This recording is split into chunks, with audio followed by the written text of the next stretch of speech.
Right, yeah, let's go ahead and get started. Now we're going to get into a couple that really has changed over time here.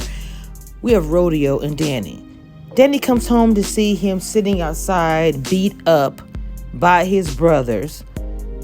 And she brings him aside like, let's have a conversation. What is going on? Your eyes all messed up. Let me take care of you. We actually see a different side of Danny. Yes, we do. She tells him everything about what the brothers said, how they talked to her. He has money. He doesn't care.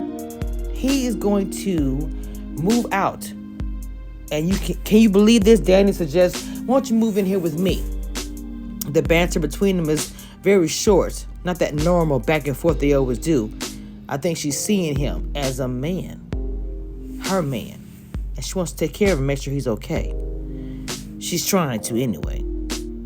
He finally says, yes, I will stay with you. I will do anything to be with you. I love, I don't think he said I love you, but it's going that direction. And she does care about him.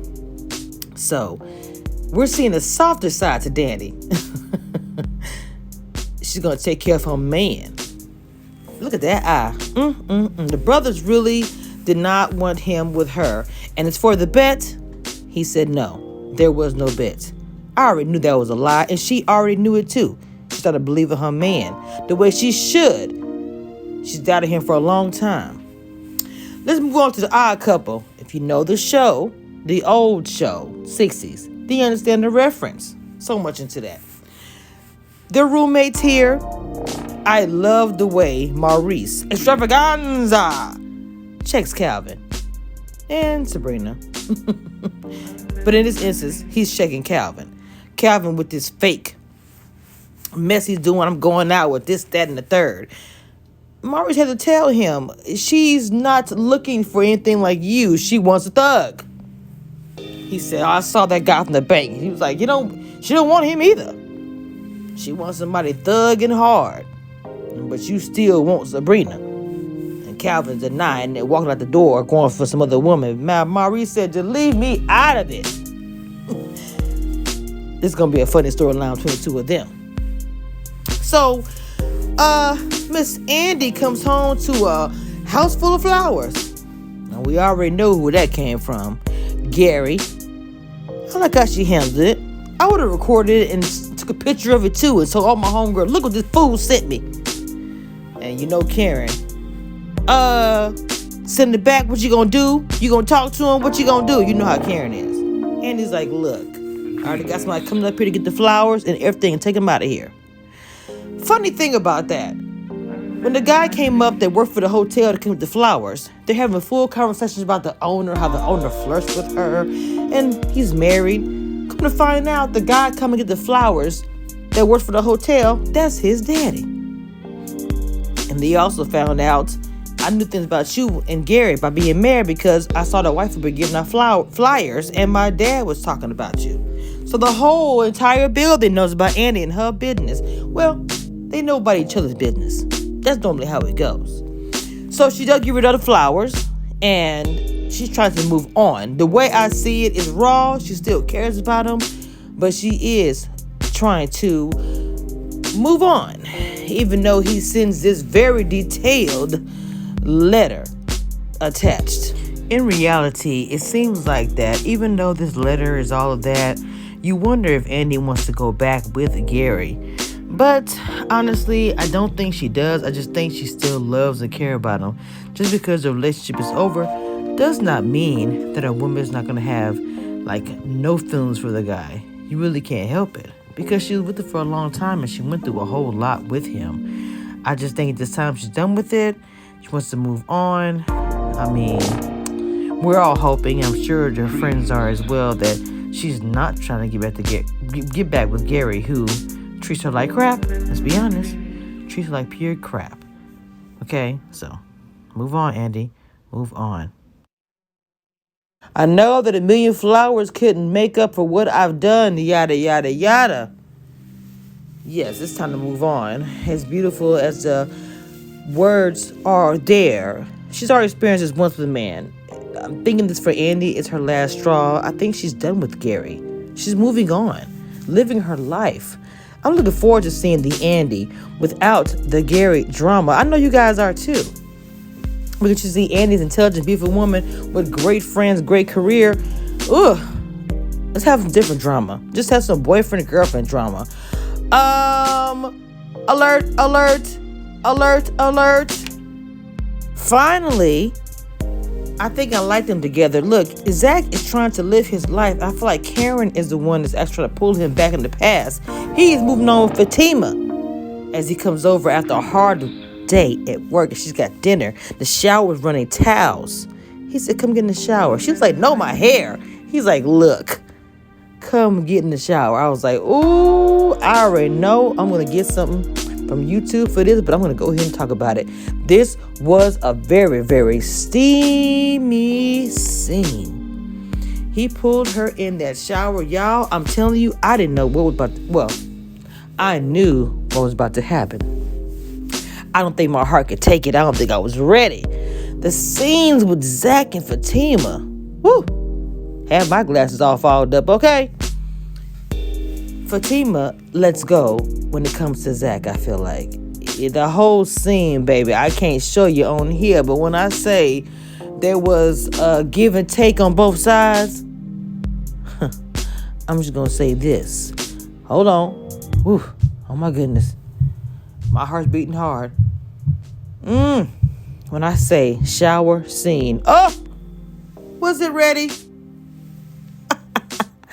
Woo! All right. As I go get me a sip of drink or something, we'll go over here to the old married couple. Karen is struggling to abstain. As the preacher man is saying, I care about you, I want to get to know you, but let's chill. And then he also feels like she still feels something for Zach. He even asked her, what has Zach do? What can he do to put it on you? Because when she was talking about him putting it on her, he said, you thinking about Zach, aren't you? I was kind of wondering, I think she was thinking about Zach. Zach must got that,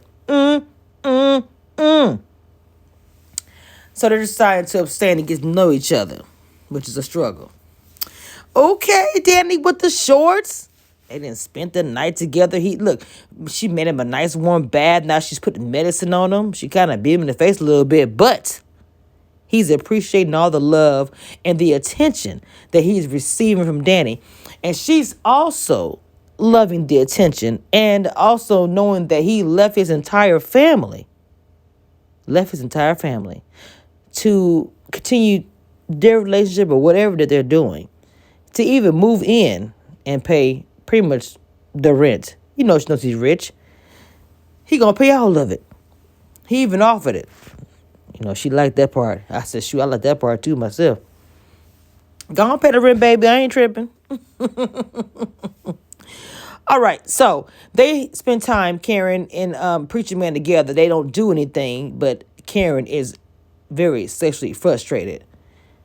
And looking at him sitting there with his stomach out and the ripples are showing, I probably was struggling too.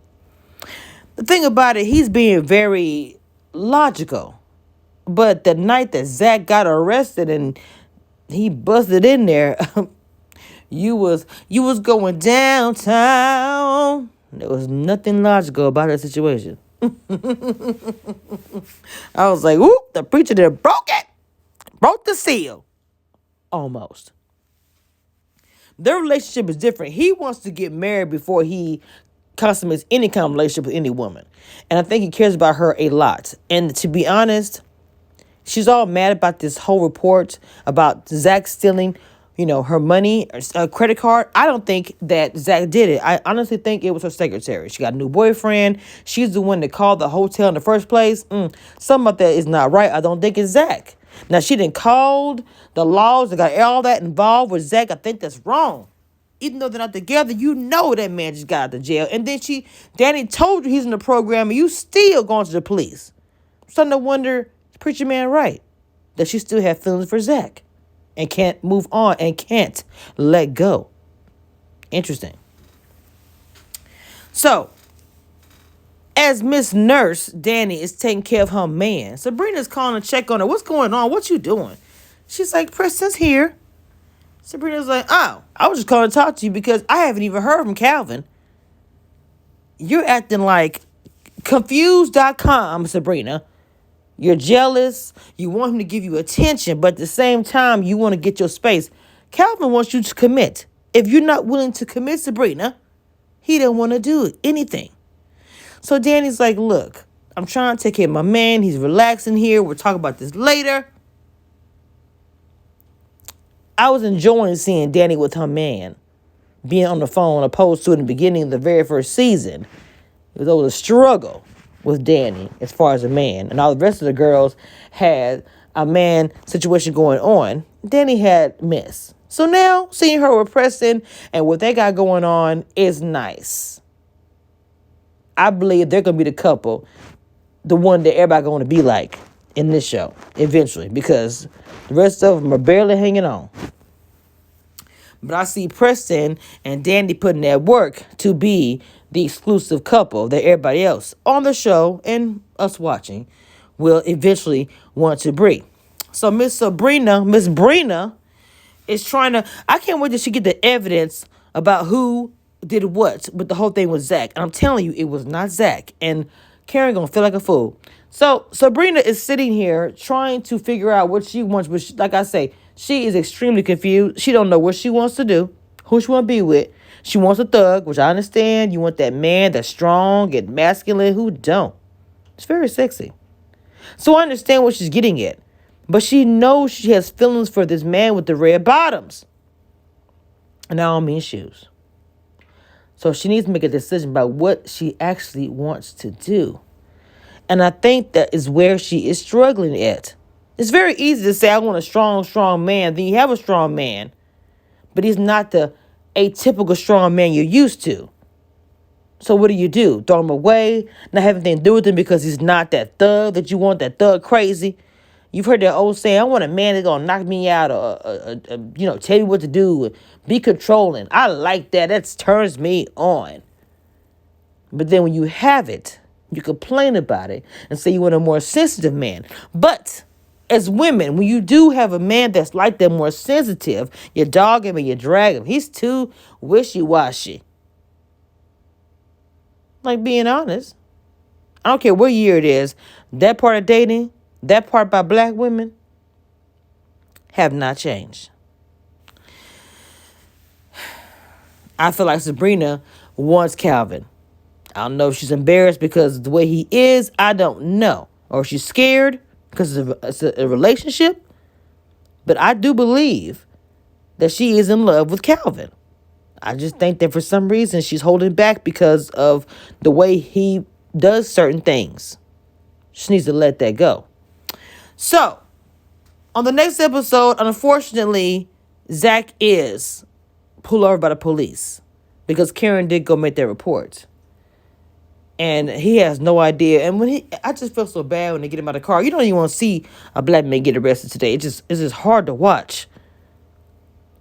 And at first he was like calm, almost, questioning him, like, where's his vehicle?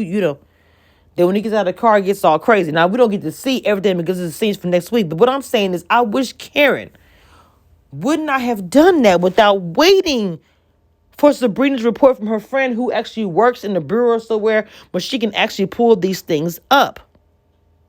But instead, what ended up happening was poor Zach right now is in trouble. So stay tuned for the next review of Sistas on BET with Kamisha Reviews.